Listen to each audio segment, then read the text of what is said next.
Moonlord defeated, new tools to be crafted, new places to be explored or excavated if I can say so, and a brand new armor set that will help me a lot with the upcoming tasks. Also continued with getting the enchanted axe, which is a classic summoner weapon from Calamity. Then I also crafted the flowers of mortality, which are really good, but the best weapon yet to be crafted was the tactical plague engine, which required the Black Hawk thingy. So down to the wall of flesh I go, and get the Black Hawk remote I did not, but I got a lot of unholy essences so I could craft the Rune of Cost. And now you might be asking, why the Rune of Cost? Well, there was a specific boss that I wanted to kill in the underworld, and no, it was not the Guardians, it was Cygnus, and this guy was not hard at all. I summoned it again, so there goes the first endgame fight. Enjoy!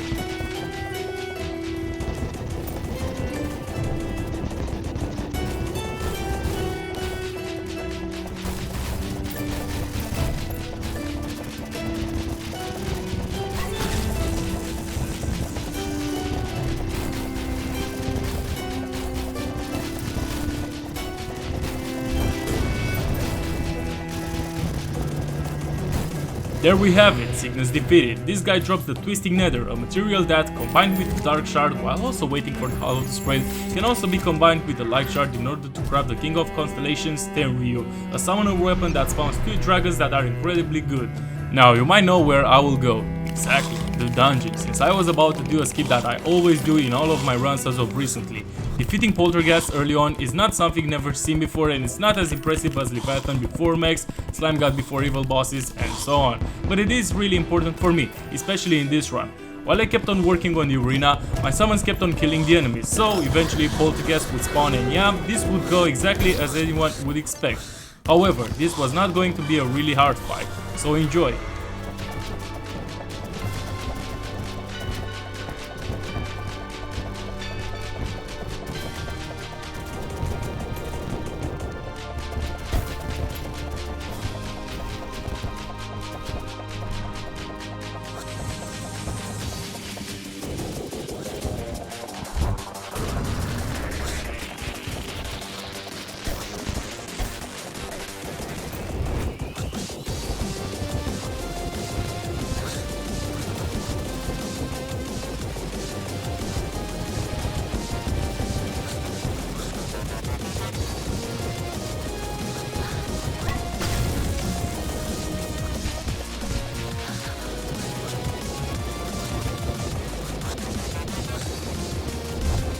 Polterghast has been defeated and a lot of things are happening in the Abyss. I opened the treasure bag and don't really get much out of it, but notice that I am able to craft the Eldritch Soul artifact, which might help me a little, as well as the Phantomic artifact, which is the final upgrade for the Spirit Glyph.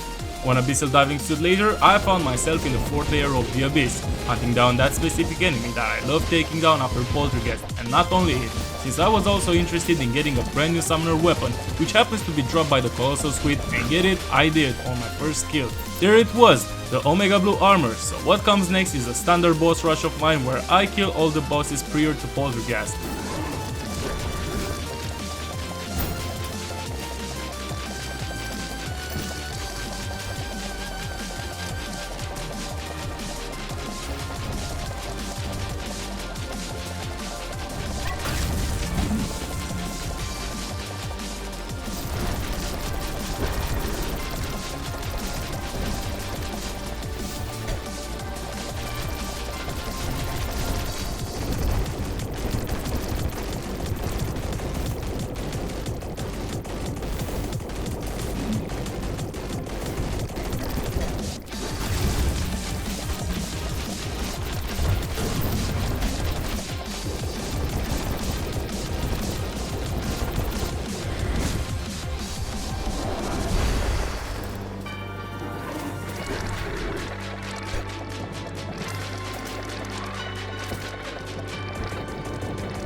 Yeah, it was coming all together. Going to the jungle and being an epic gamer, mining all the Willy Blooms so I could craft the Elderberry, as well as the Blossom Pickaxe, as well as the Profane Soul Artifact, an accessory that I have used before and I know it is cool. It spawns the free Profane Nuggets around you to defend you, heal you and hunt down enemies. Yeah, I think you know what comes next, right? The hot dog that ate my life with sweet chili, but I'm not going to rant about this. I will let you enjoy a short montage with my deaths, this being only 30% of all the fails.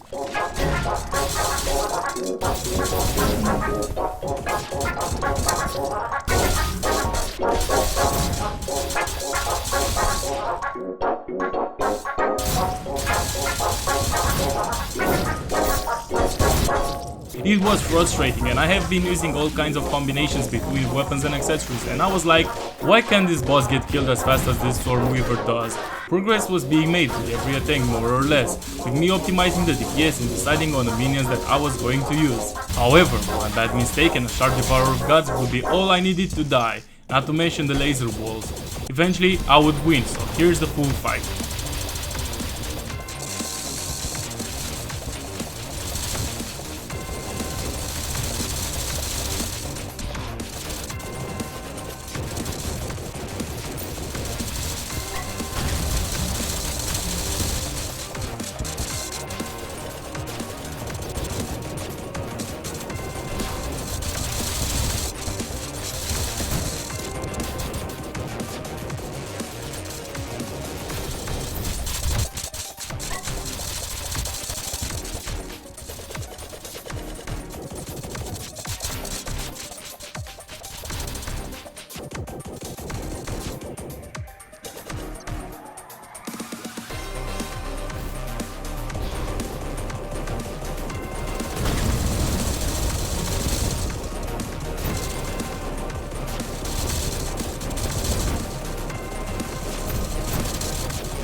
Finally, there we go. This guy is dead, and oh my god, this took ages.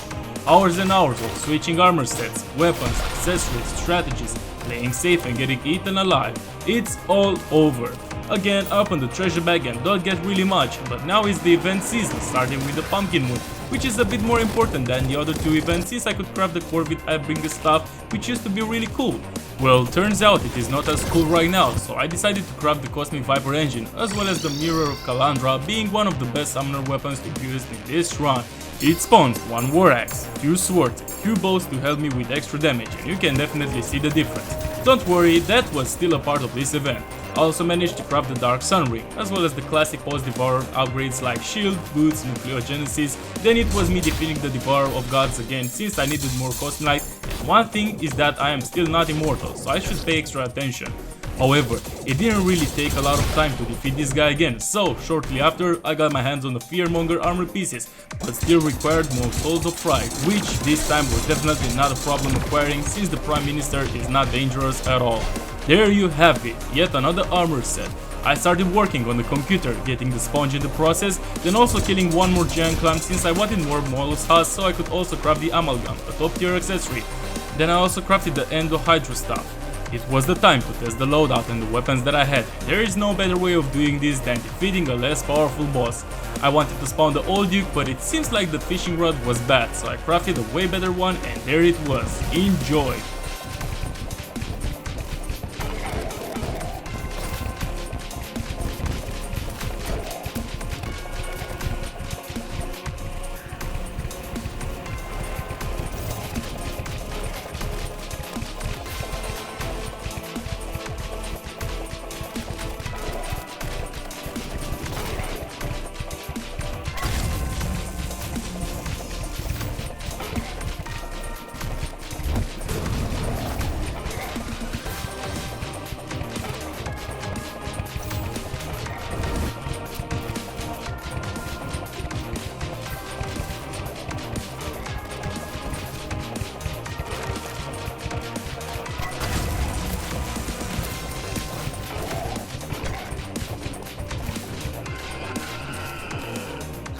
Open the trash bag and there was no cadaverous carrion, so you know what that means.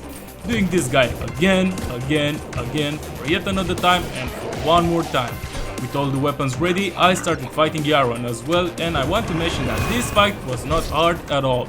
I definitely did not die.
Not going to lie, I started singing the Romanian anthem right before defeating Yharon, praying that I won't die again in the last second.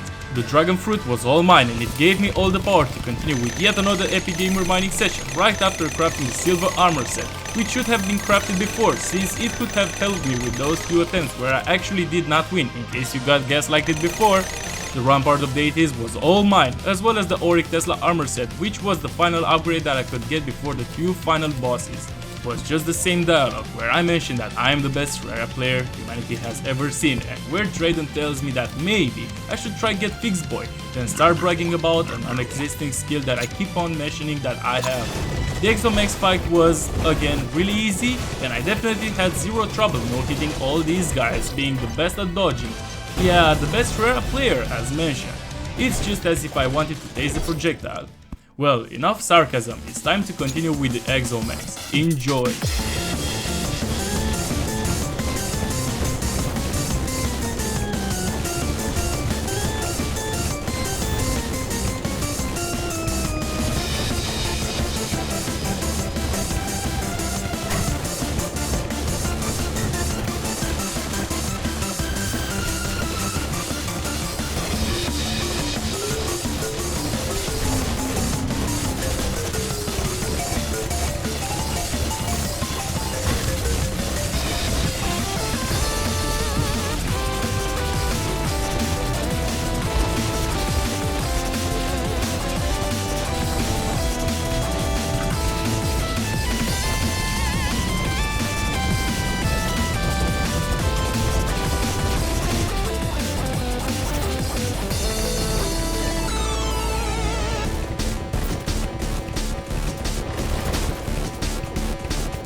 After almost dying to Artemis and Apollo for one more time, I knew that I was getting closer and closer to the end of this let's play that got me to feel the entire spectrum of emotions, from happiness to sadness, from enthusiasm to madness, from hope to depression, from being all hyped that I'm making a brand new let's play to willing to quit uploading for yet another time. However, don't die horses when dogs won. Let's wrap this up, let's defeat Supreme Calamitas as well, and defeat Supreme Calamitas I definitely did, with at least one brother respawning after both of them got killed. Yeah, it was bad, but I forgot something. It was the Draden Forge, along with a weapon that I will get to talk about a lot in the near future. This is the Cosmic Immaterializer, an exo weapon that has a long crafting tree, an exo weapon so good that this will actually be the attempt where I defeat Supreme Calamitas.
While this was definitely not my best fight, I am really glad that it was finally over. Supreme Calamitas has been defeated, and this is how yet another let's play is over. Or is it really? Not yet, this still goes on as I still have to check out some stuff. I checked the Shadowspec weapons and I got really interested in using the Universe Splitter, which spawns some good looking circle, followed by some lasers that I am 100% sure deal like 10 million damage, followed by this Omega Flowy Beam from Undertale. Pretty cool, huh? I was also interested in the Flamsteed ring, since being a Giga Mech always seemed like a cool idea in Terraria. Then there was the Angelic Alliance, a summoner accessory that I know it is busted, but I still had no idea about its maximum potential. Want to see the Universe Splitter combined with the Angelic Alliance? This is so cool! However, I was still not immortal. I still had to defeat the Exo Mechs for one more time, and it was way easier with all these new endgame items. Some more Auric ore mining later, I also defeated Supreme Calamitas for one more time, and it was coming all together. It was the time to craft the last armor set to be worn in this run, the Shadowspec armor set. This adventure has been so good so far, but it was not over yet, as I still had to go in the depths of the abyss in order to do this. Honestly, I don't want to say anything about what happened in here, I will just let you watch the magic happen.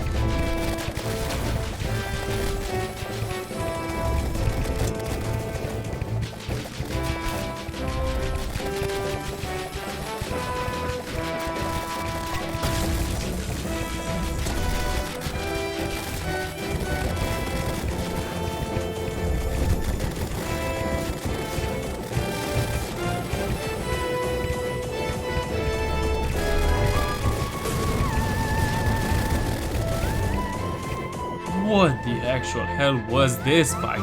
I didn't understand anything, but here we go. Now, there will be one last task before this could end, and it was all caused by an item from the depths of the abyss. I will proudly present to you the Master Deathmode Summoner Boss Rush.